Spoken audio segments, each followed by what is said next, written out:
Hi friends, మేము పెట్టే interesting videos కోసం ఇప్పుడే మా ఛానల్ని సబ్స్క్రైబ్ చేసి పక్కనే ఉన్న గంట సింబల్ని యాక్టివేట్ చేసుకోండి. అలా చేయడం వల్ల మేము పెట్టే ప్రతి వీడియో నోటిఫికేషన్ మీ వరకు ఈజీగా వచ్చేస్తుంది. ఇక లేట్ చేయకుండా వీడియోలో ఏం జరుగుతుందో చూసేయండి. ఇకపోతే రాజు అలాగే రూప ఇద్దరు కూడా మాంగళ్య గౌరీ వ్రతం చేస్తున్నామని చెప్పి ఇక రేణుక శ్వేతకి ఫోన్ చేసి చెప్పడం, శ్వేత ఆగమేఘాల మీద ప్రతాప్ని తీసుకొని ఇక గుడికి రావడం. గుడికి వచ్చిన తర్వాత అక్కడ రాజు రూప ఇద్దరు కూడా ఉండరు. రాజు రూప ఇద్దరు కూడా పీటల మీద కూర్చొని వ్రతం చేసినట్టు అక్కడికి శ్వేత వచ్చి రాజు రూప ఇద్దరికి కూడా తుపాకీ గురిపెట్టినట్టు శ్వేత చేతిలో ఉన్న తుపాకీ తీసుకొని రాజు ఇక రూప లేకపోతే తను చనిపోతానని బెదిరించడం, ఇదంతా కూడా చూసిన ప్రతాప్ షాక్ అయిపోయాడని చెప్పుకోవాలి. మరి నిజంగా రూప లేకపోతే నేను బ్రతకలేనన్న రాజు మరి తుపాకీతో కాల్చుకోబోయాడా? మరి నిజంగా రేణుక అది ఊహించుకుందా? ఏం జరిగింది తెలుసుకోవాలి అంటే ఈ వీడియో చివరి వరకు చూడండి ఫ్రెండ్స్. నచ్చితే ఒక లైక్ చేయడం మర్చిపోకండి.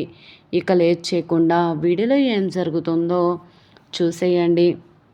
ఇకపోతే రాజు హడావిడిగా గుడికి రాగానే అప్పలనాయుడు ఈ విధంగా అంటూ ఉంటాడు, రాయ్య రాజు నీకోసమే చూస్తున్నాను అని అంటూ ఉంటే, ఏంటి నాన్న నా కోసం చూడడం కాదు, అసలు ఎందుకు ఇక్కడికి వచ్చాం మనం అని అంటూ ఉంటే ఈ విధంగా అంటూ ఉంటాడు, అమ్మాయి గారు కూడా ఇక్కడికే వస్తారయ్యా, నేనే అమ్మాయి గారిని కూడా ఇక్కడికి రమ్మని చెప్పాను అని అంటూ ఉంటే, అసలు ఏం జరుగుతుందో నాకు అర్థం కావట్లేదు నాన్న అని చెప్పి ఈ విధంగా అంటూ ఉంటాడు రాజు. పెద్దయ్య గారిని మోసం చేసే పని మనం ఏమీ చేయట్లేదు. ఎప్పుడు కూడా పెద్దయ్య గారు మనల్ని అర్థం చేసుకుంటారని ఎదురు చూస్తూ ఉన్నాము. కాకపోతే ఇప్పుడు ఏకంగా ఆ శ్వేత ఇన్వాల్వ్ అయ్యి మీ ఇద్దరిని దూరం చేయడానికి కంకణం కట్టుకుంది.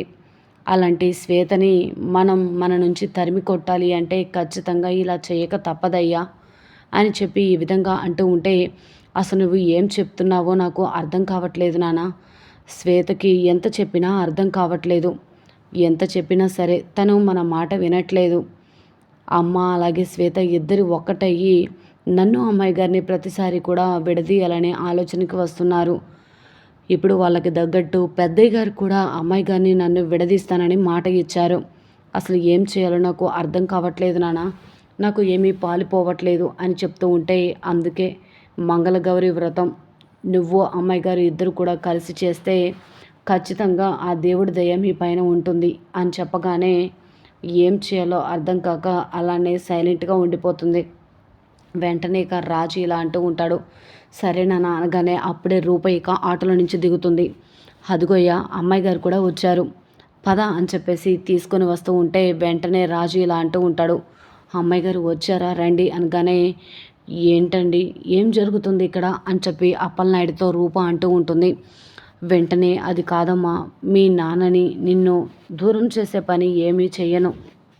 నువ్వు ఒకప్పుడు పెద్దయ్య గారితో పాటు ఉండి రాజు నీకు ఎలా దగ్గర చేసుకుందాం అనుకున్నావో ఇప్పుడు కూడా అలానే నువ్వు రాజుకి సపోర్ట్గా ఉంటే పెద్దయ్య గారిని ఎలా దగ్గర చేసుకోవాలో ఆలోచించవచ్చు. రాజుని పెద్దయ్యని కలపడానికి నువ్వెంతో కష్టపడుతున్నావు అని చెప్పి ఈ విధంగా అంటూ ఉంటాడు అప్పలనాయుడు. సరే మీరైతే ఏమీ మాట్లాడకుండా ముందైతే గుడిలోకి వెళ్ళండి, ఇదిగోండి బట్టలు తీసుకొని ఈ బట్టలు కట్టుకొని రండి అని చెప్పగానే సరే అని చెప్పేసి రాజు రూప ఇద్దరు కూడా విరూపాక్షి చెప్పినట్టు అప్పలనాయుడు అంతా కూడా జరిపిస్తూ ఉంటాడు. పూజకి అన్ని ఏర్పాట్లు చేసి ఉంటాడు. రూపరాజు ఇద్దరు కూడా బట్టలు కట్టుకొని వచ్చి పీటల మీద కూర్చొని పూజ జరిపిస్తూ ఉంటారు. విరూపాక్షి దూరం నుంచి చూస్తూ చాలా మురిసిపోతూ ఉంటుంది. రేణుక మాత్రం, అప్పలనాయుడు మామ నిన్న పెద్దయ్య గారు అలా పేపర్ మీద రాసిచ్చారో లేదో సగం దరిద్రం పోయింది అనుకున్నాను, కానీ నువ్వు మళ్ళీ మొదటికి తీసుకొచ్చావు, ఏం చేయాలో అర్థం కావట్లేదు. వెంటనే ఈ విషయం శ్వేతకి ఫోన్ చేస్తే తప్ప నేను మనశ్శాంతిగా ఉండలేను, శ్వేతని ఇక్కడికి రప్పించాలి అని చెప్పి శ్వేతకి ఫోన్ చేస్తుంది. శ్వేత ఇక చాలా కూల్గా, ఏంటి రేణుక చెప్పు అనగానే, మిమ్మల్ని చూస్తుంటే చాలా కూల్గా ఉన్నట్టున్నారు, అయితే హాట్ టాపిక్ చెప్పాల్సిందే అనగానే, ఏంటి ఆ హాట్ టాపిక్ అని చెప్పి అంటూ ఉంటే, అది ఇక్కడ కొంపలు అంటుకుపోయే పని జరుగుతుంది శ్వేత అని అంటూ ఉంటే, ఏంటి రేణుక ఏం మాట్లాడుతున్నావు నువ్వు అనగానే, నిన్న పెద్దయ్య గారు అలా పేపర్ మీద రాసిచ్చారో లేదో ఈరోజు ఏకంగా అమ్మాయి గారు అలాగే రాజు ఇద్దరు కూడా పీటల మీద కూర్చొని పూజ జరిపించుకోబోతున్నారు. మీరు త్వరగా రండి అనగానే ఏం మాట్లాడుతున్నావు రేణుక అని చెప్పి అంటూ ఉంటుంది శ్వేత. అవును శ్వేత గారు, నేను చెప్పేది నిజం, మీరు వెంటనే నేను చెప్పిన గుడికి వచ్చేయండి అని చెప్పగానే సరే ఇప్పుడు వెంటనే రూప వాళ్ళ నాన్నని తీసుకుని వచ్చేస్తాను అని చెప్పి ప్రతాప్ను కూడా కారులో ఎక్కించుకొని ఇక గుడికి బయలుదేరుతుంది శ్వేత. రేణుక మాత్రం అంతా ఊహించుకుంటూ ఉంటుంది రాజు రూప సంతోషంగా పూజ చేయడం. వెంటనే ప్రతాప్ అలాగే శ్వేత వచ్చి రాజు రూప అని చెప్పి శ్వేత అలాగే ప్రతాప్ ఇద్దరు కూడా పిలవడంతో ఒక్కసారిగా షాక్ అయిపోతారు రాజు రూప. ఏం చేస్తున్నావు రూప అని అడుగుతూ ఉంటే రూప అలానే చూస్తూ ఉంటుంది. రాజు నువ్వేంటిది, ఆయనకంటే బుద్ధి లేదు, నీకు కూడా ఉండాలి కదా, రేపో మాపో మనకి పెళ్లి జరుగుతుంది, నువ్వు ఇలా చేస్తే ఎలా, నీలాంటి వాళ్ళని ప్రాణాలతో ఉండనివ్వకూడదు రాజు అని చెప్పి రాజు వైపు తుపాకీ గురిపెట్టగానే రూప పైకి లేచి రాజుకు అడ్డు నుంచి ఉంటుంది. శ్వేత వెంటనే రూప లే అనగానే లెగను అని చెప్పేసి అంటూ ఉంటుంది. నాన్న, రాజు లేకపోతే నేను బ్రతకలేను, నువ్వు చెప్పినట్లే ఎన్ని రోజులు విన్నాను, నువ్వు ఎలా కావాలో నాకు రాజు కూడా అలే కావాలి అనగానే రాజు కూడా అలానే అంటాడు.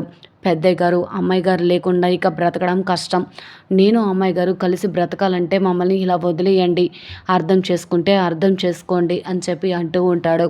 ఇకపోతే శ్వేత మాత్రం ఏంటి, మిమ్మల్ని ఇద్దరిని అర్థం చేసుకోవాలా అని గన్ను గురిపెట్టగానే శ్వేత చేతిలో ఉన్న తుపాకీ లాక్కొని వెంటనే రాజు గురిపెట్టుకొని మా ఇద్దరిని కలిసి బ్రతకనివ్వకపోతే కలిసి చావనివ్వండి అని చెప్పి ఒక్కసారిగా కాల్చుకున్నట్లుగా రేణుక ఊహించుకొని షాక్ అయిపోతుంది.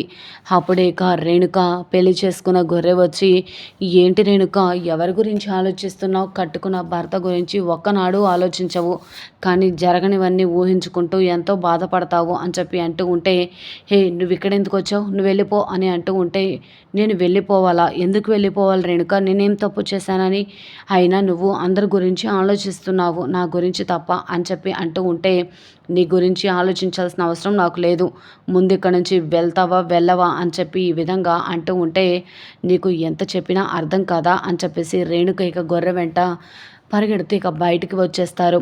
ఇకపోతే శ్వేత అలాగే రా ఇక ప్రతాప్ గుడికి వచ్చేసరికి అక్కడ పీటల మీద కూర్చొని రేణుక పూజ జరిపిస్తూ ఉంటుంది. అది చూసిన ప్రతాప్ శ్వేత షాక్ అయిపోతారు.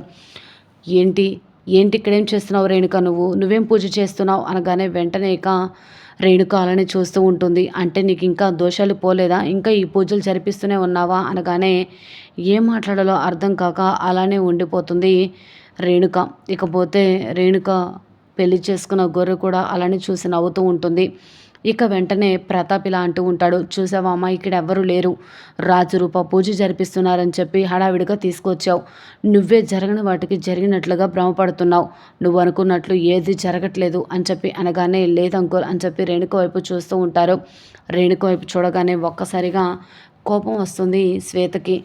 సరే నేను ఇక్కడే ఉంటాను, గుళ్ళో ఎక్కడైనా వాళ్ళు ఉన్నారేనేమో కనుక్కొని రా అని చెప్పగానే లేదంకుల్ వెళ్దాం పదండి అని చెప్పేసి శ్వేత అలాగే ప్రతాప్ ఇద్దరు కూడా వెళ్ళిపోతారు. రాజు రూప దూరం నుంచి చూస్తూ ఉంటారు.